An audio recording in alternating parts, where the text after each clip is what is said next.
Good morning. তোমরা সবাই কেমন আছো জানিয়ে তোমাদের সবাইকে আমার সংসার চ্যানেলে খুব স্বাগত। আর বন্ধুরা, বাইরের কাজকর্ম সব সেরে নিয়েছি আর বসেছিলাম, কেননা দাদা এখনও ঘুম থেকে ওঠেনি। এই বিছানায় তো দাদা শুই, তোমরা জানো, আর একটা বিছানা আছে, ওখানে আমার ছেলেরা শুই। আর ছেলেরা তো এখনও শুয়ে আছে, দাদা এই জাস্ট উঠলো। ওঠার লগে লগে দেখো আমি চলে আসলাম বিছানাটা উঠাবার জন্য। কেন সকাল সকাল বিছানাটা উঠে নিলে বেশ ভালোই লাগে, ঘরদোর ছাপা ছাপা লাগে। তো ওরা উঠুক, ওদের বিছানাটাও উঠাবো। দেখো চা হয়ে গিয়েছে, আর বাচ্চারা এখনো ওঠেনি, আমি আর দাদাই উঠেছি।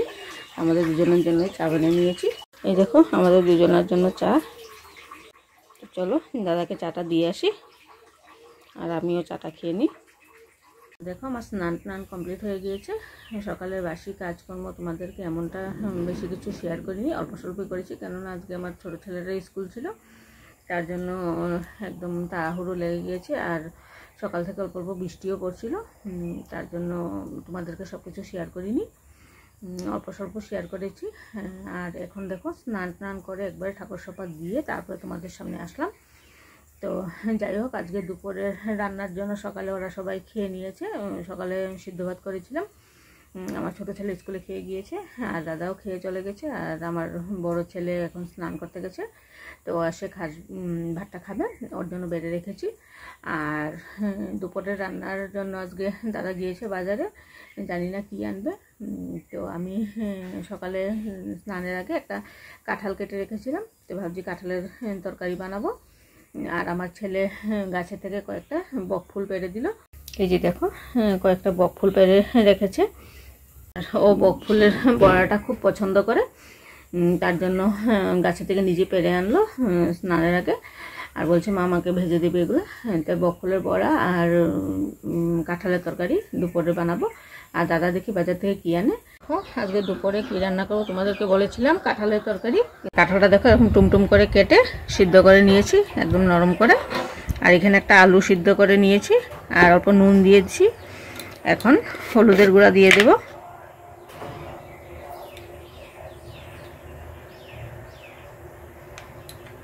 আর অল্প বেসন দিয়ে ওটাকে মাখিয়ে নেব ভালো করে।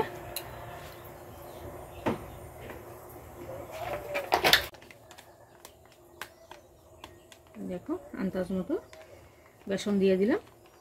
দেখো আমি সুন্দর করে এগুলো হাত দিয়ে ভালো করে মেখে তারপরে হাতে সরষের তেল মাখিয়ে দেখো এরকম গুল গুল করে নিয়েছি। আর এখন এখানে কড়াইয়ে দেখো সরষের তেল দিয়ে দিয়েছি। এখন এক এক করে এগুলো ভেজে নেব। তো চলো আগে ভেজে নিই, তারপরে দেখাচ্ছি তোমাদেরকে। তো দেখো বন্ধুরা, আমি সুন্দর করে লাড্ডুগুলো বানিয়েছিলাম যে কাঁঠালে, ওগুলো সুন্দর করে ভেজে নিয়েছি লাল লাল করে। এখন এদিকে কড়াইয়ে সরষের তেল দিয়ে দিলাম, এইখানে একটা তেজপাতা ছিঁড়ে দিয়েছি।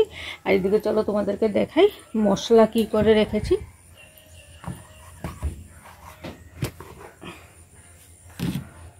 এই যে দেখো এখানে আমি মশলাটা পেস্ট করে রেখেছি। এখানে আছে জিরে গুঁড়ো, অল্প আদা, আর কাঁচা লঙ্কা, টমেটো আর পেঁয়াজ, ওগুলো দিয়ে একটা পেস্ট বানিয়ে রেখেছি। তো এই বানানো পেস্টটা আমি এখন এখানে কাঁচা পেঁয়াজ অল্প দিয়ে দেবো কেটে। পেঁয়াজটা অল্প অল্প ভাজা হওয়ার পর তারপরে এই পেস্টটা দিয়ে দেবো। দেখো আমি এখানে পেঁয়াজ দিয়ে দিয়েছি, অল্প লাল করে ভেজে নেব পেঁয়াজটা, তারপরে মশলাটা দিয়ে দেবো।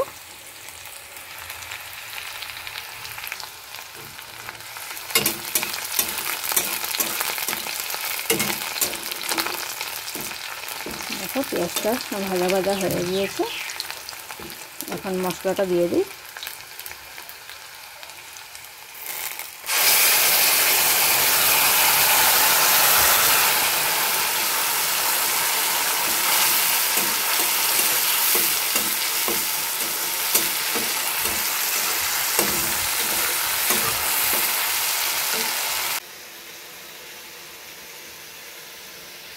মশলাটা দিয়ে দিয়েছি, এখন নুন দিয়ে দেবো। দেখো হলুদের গুঁড়া দিয়ে দিলাম। আর আমাদের ঘরে কেউ মানে কাঁচা লঙ্কা ছাড়া মানে মরিচের শুকনো মরিচের যে গুঁড়ার প্যাকেটটা থাকে ওটা কেউ খায় না, সবাই কাঁচা লঙ্কার তরকারি খেয়ে ভালোবাসে, তার জন্য আমি সবসময় কাঁচা লঙ্কা দিয়েই বানাই। কাঁচা লঙ্কা দিয়েছি বলে কালারটা সুন্দর আসবে না বলে এখানে টমেটো দিয়ে দিয়েছিলাম পেস্টে। দেখো মশলাটা ভালো করে কষিয়ে নিয়েছিলাম, নিয়ে অল্প গরম জল দিয়ে দিয়েছি। তারপর গরম জলটা যখনই ফুটে গেল, তারপরে যে কাঁঠালের কোপ্তাটা বানিয়েছিলাম ওটা দিয়ে দিলাম। দিয়ে এখন দেখো সুন্দর করে ফুটছে, আর ফুটলে অল্প যখন ঝোলটা কমে আসবে তারপরে গরম মশলা দিয়ে নামিয়ে ফেলবো। রান্না বাড়া কমপ্লিট হয়ে গেছে। আর কি বানালাম একবার ফাইনাল লুকটা তোমাদেরকে দেখাই। তরকারিটা দেখো, এখানে আছে মসুরের ডাল পেঁয়াজ সম্বাস দিয়ে, আর এখানে আছে দেখো কোফতা। দেখো, আর তোমরা নিশ্চয় বলবে কমেন্ট করে কালারটা কীরকম হয়েছে। আর এদিকে দেখো বকফুলের বড়া। এখনও খাওয়া দাওয়া দেরি আছে, কেননা আমার ছোটো ছেলে স্কুল থেকে এখনও আসেনি, আর দাদাও নেই। তো ওরা আসুক তারপরে খাওয়া দাওয়া কমপ্লিট করব।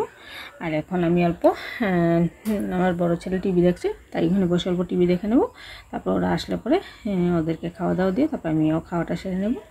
তো খাওয়া দাওয়া কমপ্লিট করে আবার আসছি। তো বন্ধুরা, খাওয়া দাওয়া কমপ্লিট হয়ে গিয়েছে, আর দাদারা সবাই শুয়ে পড়েছে।